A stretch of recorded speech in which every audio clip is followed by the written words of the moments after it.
Dracula's Guest by Bram Stoker, narrated by Kusi. When we started for our drive, the sun was shining brightly on Munich, and the air was full of the joyousness of early summer. Just as we were about to depart, Mr. Delbrook, the master of the Four Seasons Hotel where I was staying, came down bareheaded to the carriage and, after wishing me a pleasant drive, said to the coachman, still holding his hand on the handle of the carriage door, "Remember, you are back by nightfall. The sky looks bright, but there is a shiver in the north wind that says there may be a sudden storm, but I am sure you will not be late." Here he smiled and added, "For you know what night it is." Johann answered with an emphatic, "Yes, sir," and touching his hat, drove off quickly.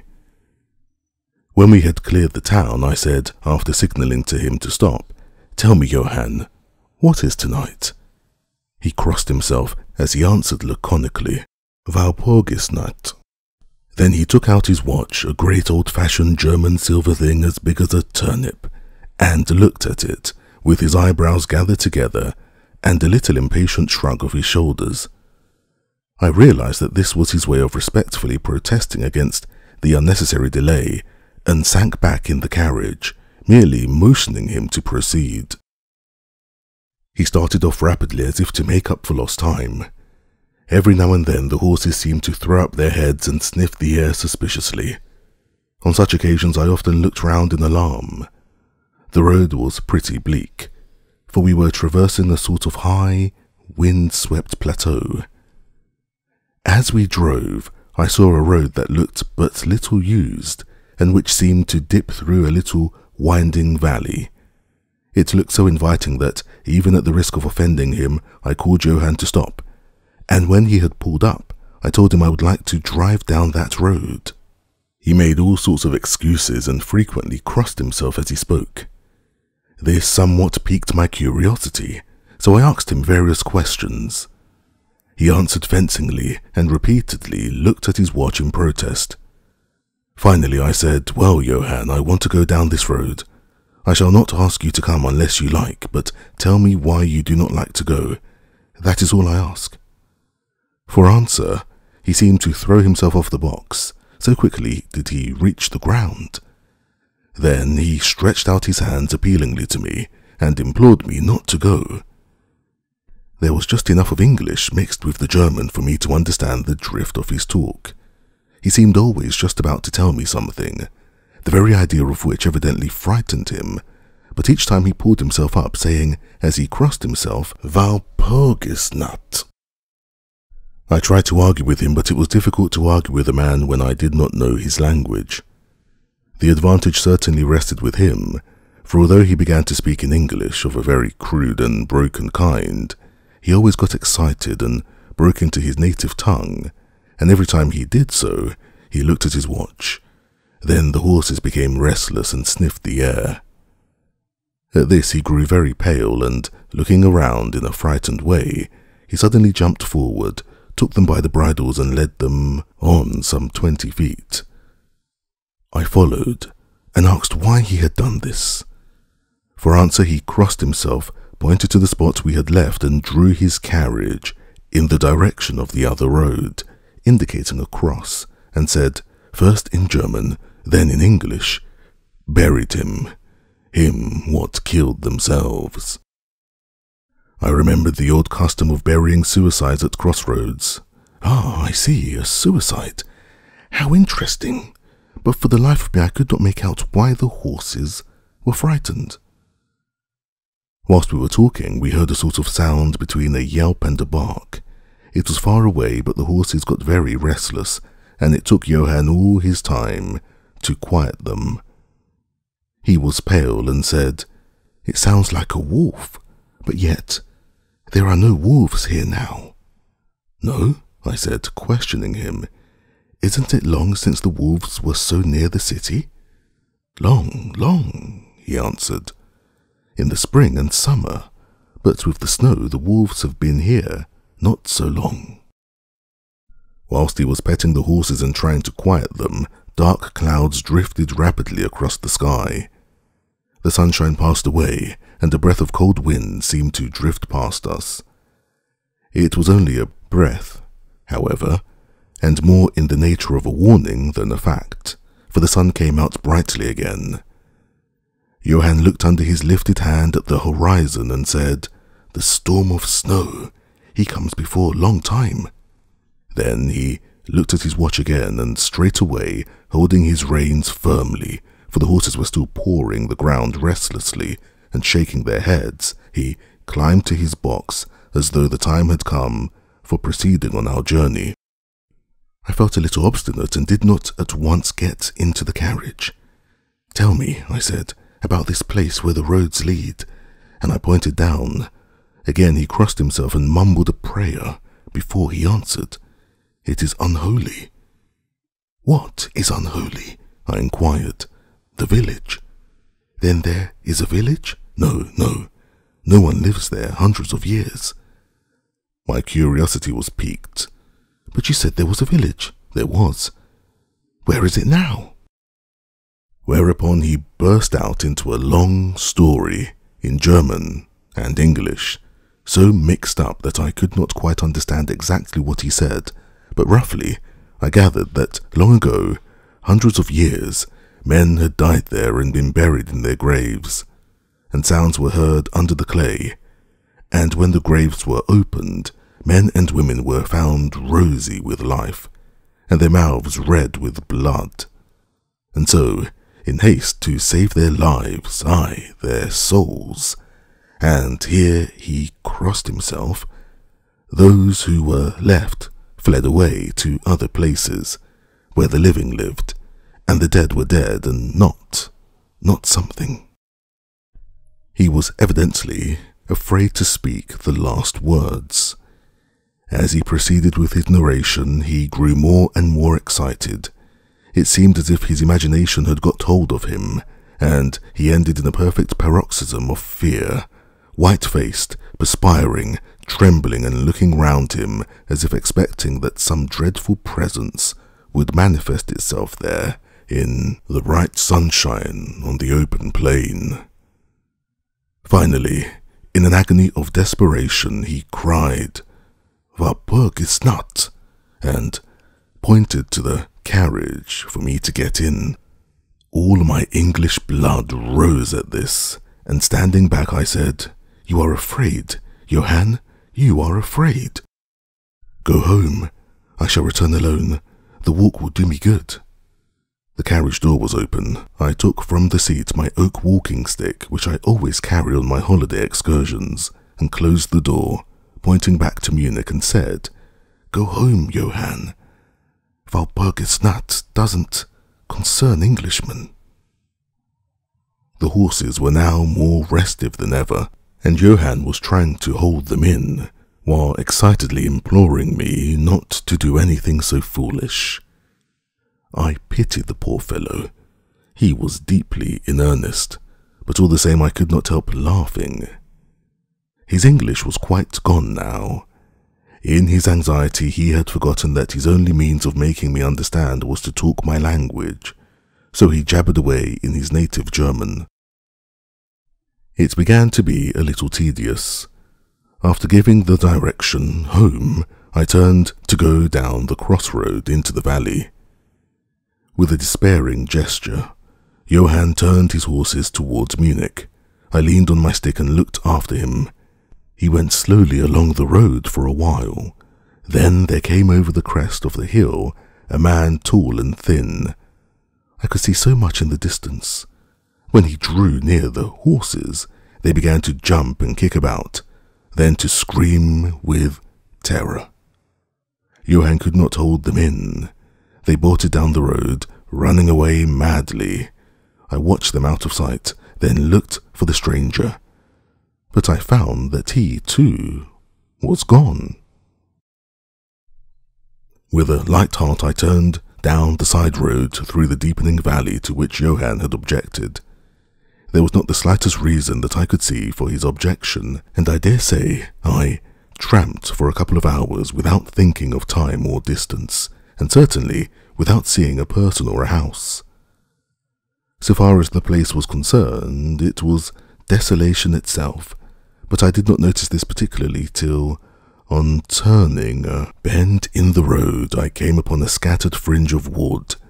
Then I recognized that I had been impressed unconsciously by the desolation of the region through which I had passed. I sat down to rest myself and began to look around. It struck me that it was considerably colder than it had been at the commencement of my walk. A sort of sighing sound seemed to be around me, with now and then, high overhead, a sort of muffled roar. Looking upwards, I noticed that great thick clouds were drifting rapidly across the sky from north to south at a great height. There were signs of coming storm in some lofty stratum of the air. I was a little chilly, and thinking that it was the sitting still after the exercise of walking, I resumed my journey. The ground I passed over was now much more picturesque. There were no striking objects that the eye might single out, but in all there was a charm of beauty. I took little heed of time, and it was only when the deepening twilight forced itself upon me that I began to think of how I should find my way home. The brightness of the day had gone, the air was cold, and the drifting of clouds high overhead was more marked. They were accompanied by a sort of far-away rushing sound, through which seemed to come at intervals that mysterious cry which the driver had said came from a wolf. For a while I hesitated. I had said I would see the deserted village, so on I went, and presently came on a wide stretch of open country, shut in by hills all around. Their sides were covered with trees which spread down to the plain, dotting in clumps the gentler slopes and hollows which showed here and there. I followed with my eye the winding of the road and saw that it curved close to one of the densest of these clumps, and was lost behind it. As I looked, there came a cold shiver in the air, and the snow began to fall. I thought of the miles and miles of bleak country I had passed, and then hurried on to see the shelter of the wood in front. Darker and darker grew the sky, and faster and heavier fell the snow, till the earth before and around me was a glistening white carpet, the further edge of which was lost in misty vagueness. The road was here but crude, and when on the level its boundaries were not so marked, as when it passed the cuttings, and in a little while I found that I must have strayed from it, for I missed underfoot the hard surface, and my feet sank deeper in the grass and moss. Then the wind grew stronger, and blew with ever-increasing force, till I was fain to run before it. The air became icy cold, and in spite of my exercise I began to suffer. The snow was now falling so thickly and whirling around me in such rapid eddies that I could hardly keep my eyes open. Every now and then the heavens were torn asunder by vivid lightning, and in the flashes I could see ahead of me a great mass of trees, chiefly yew and cypress, all heavily coated with snow. I was soon amongst the shelter of the trees, and there, in comparative silence, I could hear the rush of the wind high overhead. Presently the blackness of the storm had become merged in the darkness of the night. By and by the storm seemed to be passing away. It now only came in fierce puffs or blasts. At such moments the weird sound of the wolf appeared to be echoed by many similar sounds around me. Now and again, through the black mass of drifting cloud, came a straggling ray of moonlight, which lit up the expanse, and showed me that I was at the edge of a dense mass of cypress and yew trees.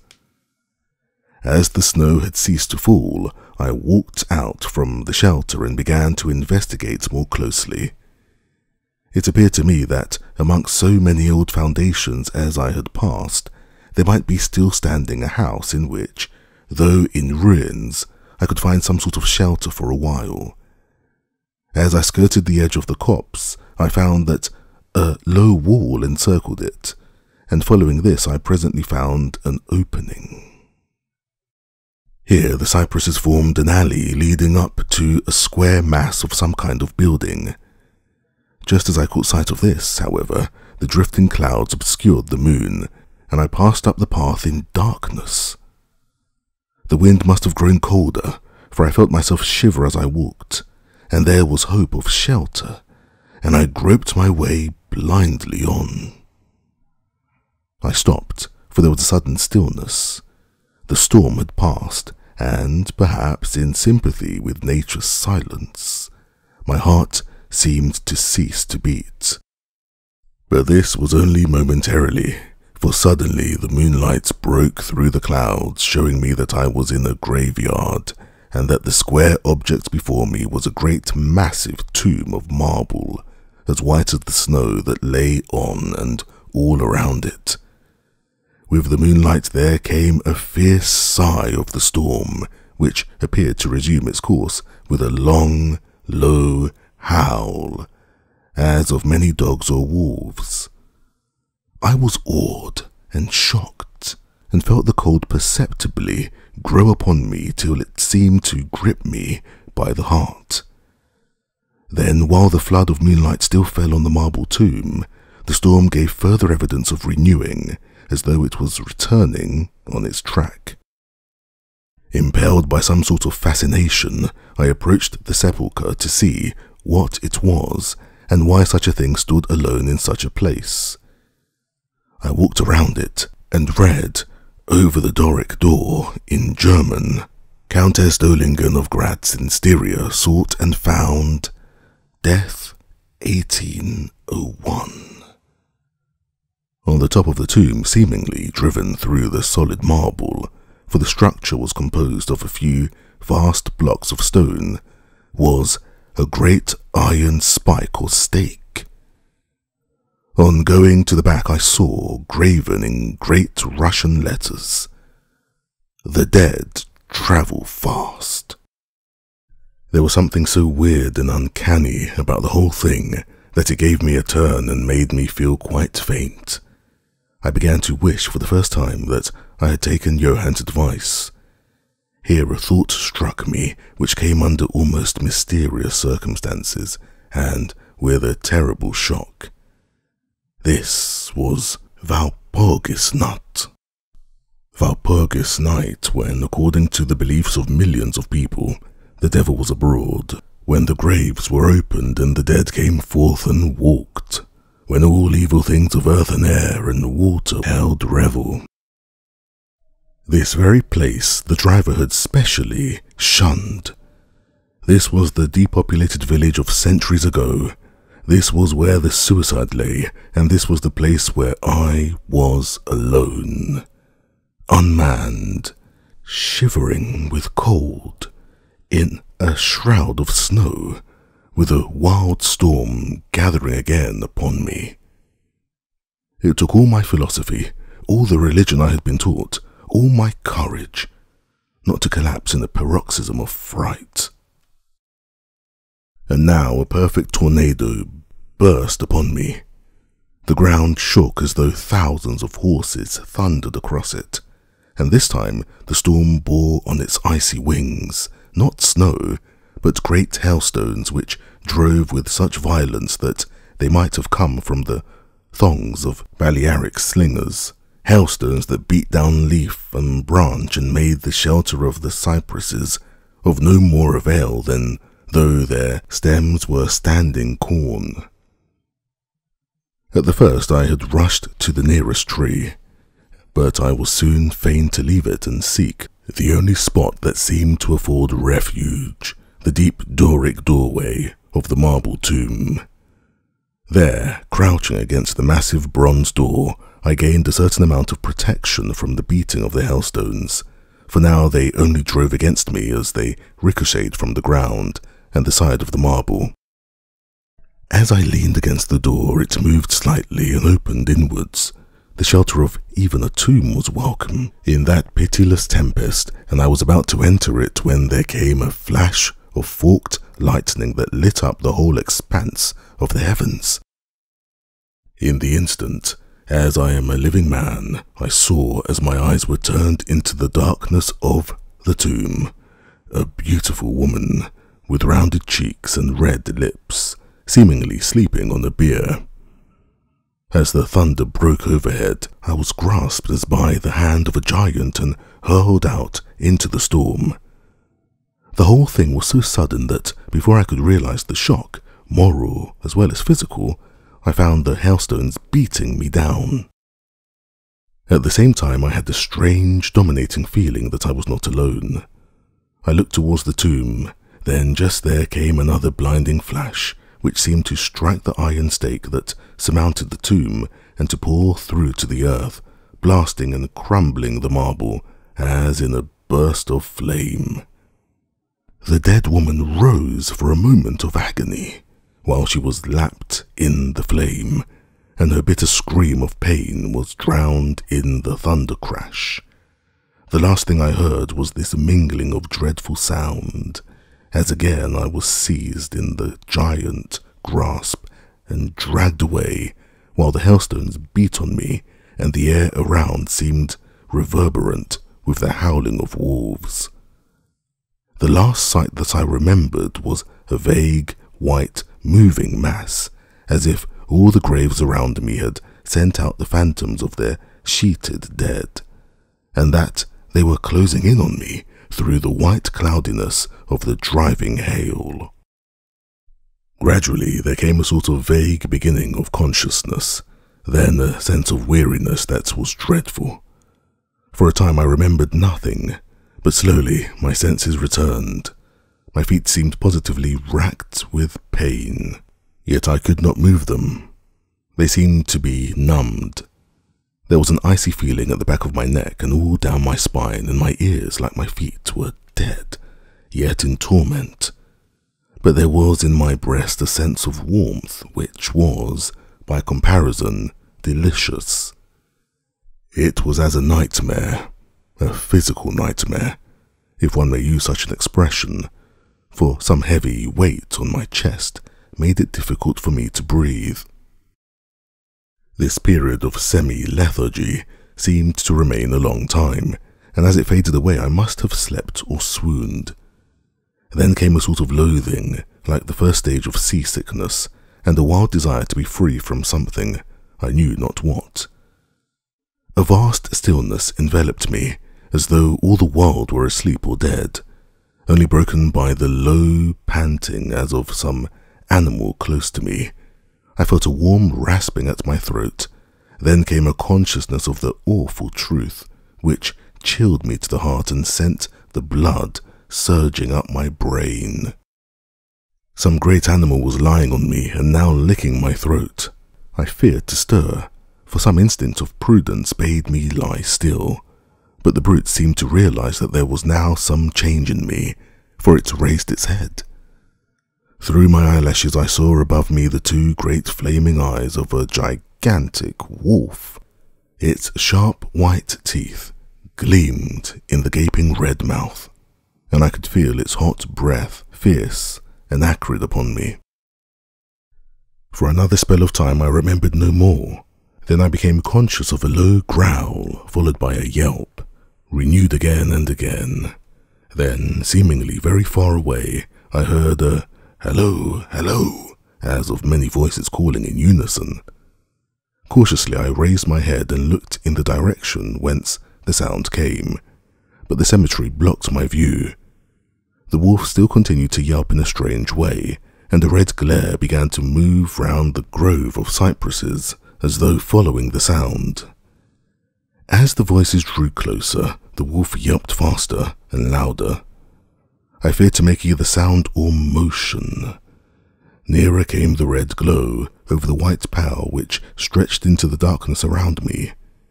Then, all at once, from beyond the trees, there came at a trot a troop of horsemen bearing torches. The wolf rose from my breast and made for the cemetery. I saw one of the horsemen's soldiers by their caps and their long military cloaks raise his carbine and take aim. A companion knocked up his arm, and I heard the ball whiz over my head. He had evidently taken my body for that of the wolf. Another sighted the animal as it slunk away, and a shot followed. Then, at a gallop, the troop rode forward, some towards me, others following the wolf as it disappeared amongst the snow-clad cypresses. As they drew nearer, I tried to move, but was powerless.